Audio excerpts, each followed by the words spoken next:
C'est un héritage oublié de l'Afrique que l'on découvre de façon ludique à travers un jeu de société original, orthographique, Les Inventeurs Noirs. Pour en parler, son créateur, Olivier Kayomo, bonsoir. Bonsoir Nadia.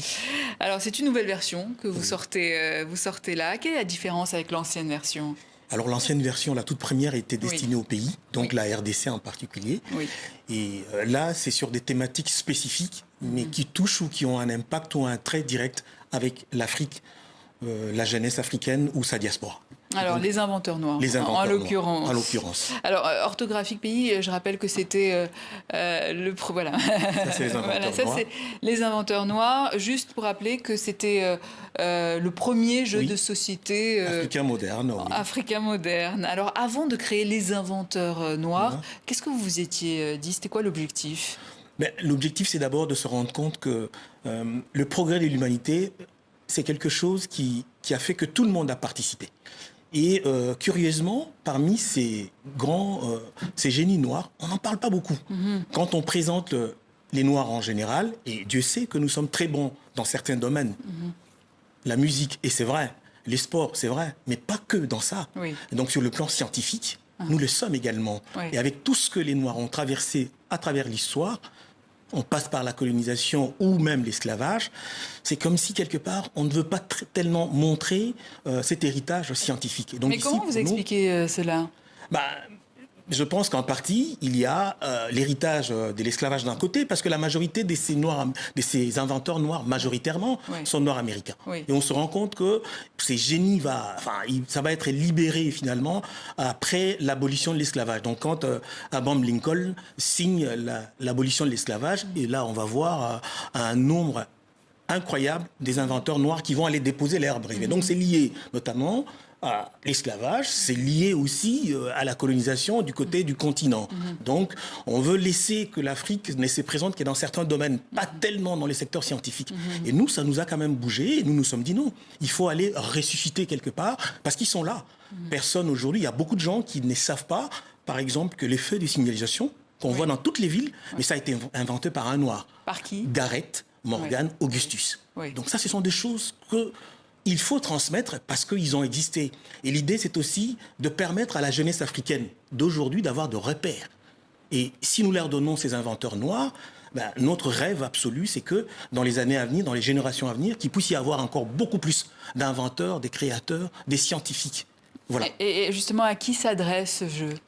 Ça s'adresse d'abord à la jeunesse africaine et du continent et aussi à la jeunesse africaine de la diaspora, mais pas que. Et ça s'adresse finalement à tout le monde, aux familles aussi. Il faudrait que les parents du Nord comme du Sud, de l'Europe aussi, je crois que c'est important que certaines personnes apprennent que l'ampoule à filament de carbone, c'est Howard Lewis Latimer, c'est un Noir.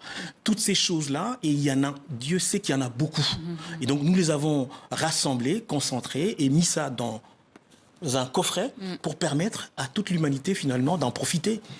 Parce que nous sommes tous de l'humanité. Depuis qu'on vous a reçu il y a 3 ans sur ce même plateau, les jeux se sont exportés. Vous aussi, vous avez élargi la gamme. Quelles sont les nouvelles gammes? Alors, les nouvelles gammes, nous avons la version Côte d'Ivoire pays. Donc, je dis bonjour à Abidjan et à Côte d'Ivoire où j'ai été.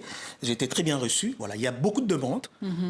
Donc, les élèves de Côte d'Ivoire ont pu y jouer. Ils ont pu y jouer et c'était très bien. Dans les écoles. Dans les écoles. L'idée, c'est que ça se joue également dans les écoles. Effectivement, dans les familles. Donc, nous avons la version Côte d'Ivoire, la version Sénégal, qui est finie, la RDC, évidemment. Mais à côté de ça, il y a aussi la version La Bible. L'Ancien Testament. Parce que c'est des cours de religion. Voilà, nous avons été révisiter la Bible, mais qu'on apprenne à jouer ou à comprendre, à connaître la Bible en jouant. Donc, il y a la version La Bible. Et naturellement, on continue avec des versions de pays. Et ici, notre volonté, c'est surtout de faire appel à des investisseurs et à des partenaires financiers. Parce que la demande est là. Et nous avons tâté sur terrain. Il y a tellement de besoins, tellement de demandes. Et nous nous sentons un peu petits, un peu limités. Et donc, il faut l'ouvrir parce que l'Afrique, c'est 54 continents. Vous voyez, un coffret comme les inventeurs noirs, l'ambition, c'est que ça aille dans chacun des pays et qu'éventuellement, on les traduise aussi dans d'autres langues. Mais pour ça, il faut qu'il y ait des investisseurs, des partenaires financiers qui nous donnent la main pour qu'ensemble, on puisse multiplier ces produits et le mettre à la disposition d'abord de cette jeunesse-là, mais aussi à la disposition de tout le monde. Donc ici, c'est vraiment pour faire appel. Quand nous sommes arrivés il y a 3 ans, on est venu la première fois, c'était pour parler du jeu, de son existence, de sa création. Aujourd'hui, nous pensons que c'est connu quand même. Nous venons pour dire il faut élargir, il faut multiplier. Et voilà. Lancer donc traduction en anglais et également. Oui, mais pour cette version-là, nous avons déjà traduit en anglais. Oui. Nous étions aux États-Unis, on va y retourner. Alors c'est pour les pays anglophones. Les pays anglophones. Et Afrique francophone aussi. Oui, mais on se rend compte que les anglophones, pardon. Les anglophones, ils sont assez pertinents et ils prennent déjà le rythme. Et friands de. Voilà. Et nous voulons que du côté francophone, parce que nous aimons cette langue qui est le français, aussi que ce côté francophone qui est cet appel, les pays comme je fais appel à la Côte d'Ivoire, à toutes les personnes de bonne volonté, pour que nous puissions mettre ces produits, cet outil à la disposition de la jeunesse. Olivier Kayomo, merci. Je rappelle donc que vous êtes l'inventeur d'Orthographique, et notamment les inventeurs noirs. Oui, orthographique.com. Tout à fait. Merci. Voilà. Merci beaucoup. Olivier Kayomo.